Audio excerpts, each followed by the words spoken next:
Hi. I'm a big fan of the NBC workplace drama. I have my Leslie note behind me. And so I really like Americanado because it kind of is a return to that in a way. And so I wanted to know what inspired you, Justin, behind the show. And Anna, what is the your favorite part of getting to bring Catherine to life and having that kind of CEO role? Mm. Yeah, I mean those NBC comedies, especially the workplace comedies, those are the ones that I sort of grew up in and have been working on for a long time and really enjoy as well. And I was trying to think of what is a workplace I haven't seen much of, and the corporate offices of a giant multi-billion-dollar company just felt kind of new and fruitful to me, especially having spent the last 6 years on a show with people at the very bottom of the corporate hierarchy. Yeah. Yeah, and to that end, I think what's fun about playing a CEO is, again, I think we make assumptions that there's this sort of all-powerful superhero at the top, and the reality is they're human and they make ridiculous mistakes, and they're trying not to show those mistakes. That's my favorite part of playing Catherine, is sort of that she's always in the twilight between real mistake making and covering it up and covering her own ass. She's really a pro at CYA, which is extremely satisfying. And she cares about the company, but because there are shareholders and stock options and things like that, there's a higher, like all things American, that there's a higher capitalist god to answer to. Anna just talked to us before, and she mentioned Succession, which then now ties into what you just. Oh, I'm still listening. Keep going. Sorry, my dog is attacking a chair over here, so I've got to secure her. Well, it goes into what Humphrey was saying about these characters being unlikable, because I think both of you kind of do a really good job of playing the stereotype of both of these people with like where their status is within the company. But you have moments where they're like, oh no, these guys aren't horrible. They're like genuinely nice. And so when you're trying to balance that as actors, where do you kind of try to play those more like grounded moments? That's a good question. I think it's really important to find those moments, right? Because especially in a comedy, like there's no true villain on this show, right? There may be people who are, at least I would in real life find maybe unlikable. Like I wouldn't maybe want to hang out with a lot of these people.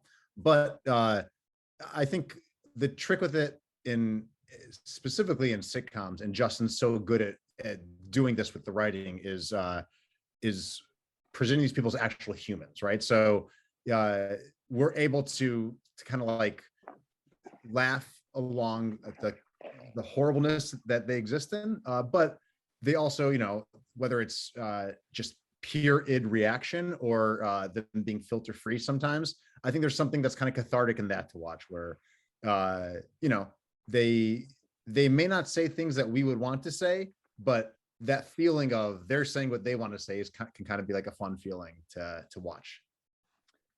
Yeah, I think there's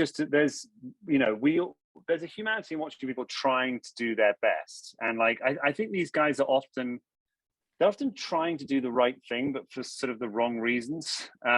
Is often the way it shapes out. So I mean, in terms of, for me, it's all in the writers. It's all there in the script. That's always a popular answer. Hopefully they'll write me into the next season. Yeah. Oh, workplace comedies are very fun. So when you approached both of these, what was the difference between Superstore versus Americanado? Really the inverse, right? So if like Superstore is the workers on the day-to-day on the ground floor whose lives are affected by the corporate decisions of people they don't know, this shows the people in corporate making those decisions. And I think it's really fun to explore how those decisions are made and why. So just to start, I love Americanado because it's kind of it was not really return. It hasn't been that long, but it is part of the NBC era of workplace comedies. And what I really like about all of these characters is they all have these distinct backstories that we kind of instantly get, and we know their arcs. And so I want to know, what do you both hope for the future of your characters and the show as a whole, knowing kind of how that dynamic works within comedy in the modern era? I think the great thing about this is that you can see the tension already. So you can see the tension between Catherine and Sadie. You can see the tension between Sadie and Jack, for instance. And I hope that that keeps going because they're fun places to live, but also that they find new things. And so I hope that like you see Catherine and Sadie kind of become friends, and then it goes back to the tension, or you see Sadie and Jack get together, and then it goes back to like, I'd like to see them both exist in the paradigms that we've set up, and then break them and come back to them, and but also like maybe move out. Who knows? It's just totally agree. There's the stereotypes are set up so nicely, and we feel comfortable watching them because we know that that guy's going to do that, and that woman's going to do that, and that's going to be funny. But I also hope that I quite like the way Superstore dealt with. It had so much heart. I hope that we can get a few heart kind of moments in there, and I know there are some coming up, but moments where it isn't just funny, but it's it kind of makes you go, no, I really care about that person now. Like, because at this point we're just setting groundwork, aren't we? We're just making you kind of slowly get to know us all, and then I'd like to kind of hope that Justin keeps flipping it a little bit. What do you think, Kai?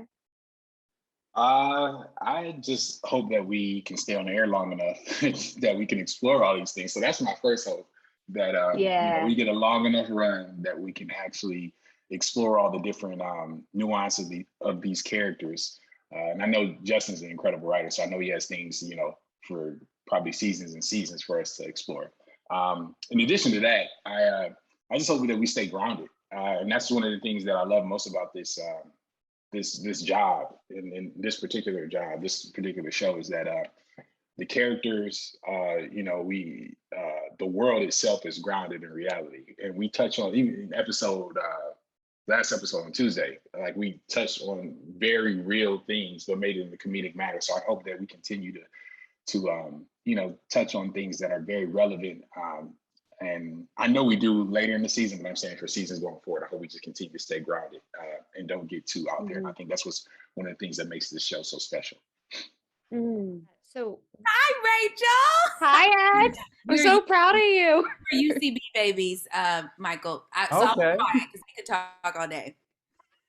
Yeah, we were interns together. But so what I love about both of your characters is that they are often the voice of reason, but they also have their moments where they are the stars of these scenes, and they're both equally funny.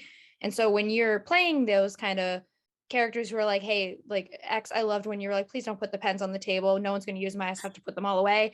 Like those moments, where do you find your like kind of niche to get your specific characters comedy out there with a cast like this? I think like just when I have my lines, I know like this is my line, so I know I want to deliver it in a way that's like funny. And I think how I find it is I kind of test my little jokes on the side with the cast. So I'm like, Mike, I was thinking of doing this joke. I'm like, oh, I'm thinking it is. And if he doesn't laugh, I was like, okay, it's not funny. So let me do something else. Let me pitch something else. Let me do something else. So, and also too, like we have such good chemistry. Like I know I can play, and I want Michael to play in my scenes because he's so fucking good. So I think like sometimes I don't have to look for it. It just comes. I was really able to, I think from the pilot, I understood that Cyrus is giving a lot of information. He's a very smart guy who's giving a lot of what the episode is about and keeping the conflict going. But I found the humor and the comedy in the reaction shots. And I've been amazed as it's been rolling out how much they trust Cyrus's reaction shots. Cutting back to what he thinks is usually where you're giggling. It's how he thinks about what's happening, not necessarily what he's saying. So I get to teach around the country. Whenever I tell my students acting is reacting, I'm starting to learn that lesson myself while we're shooting this. And that has been a complete joy. Michael, you in the earnings call, the last fucking, me and we died because we watched it together. You just being like, okay. The best. Thanks, Bex. Yeah.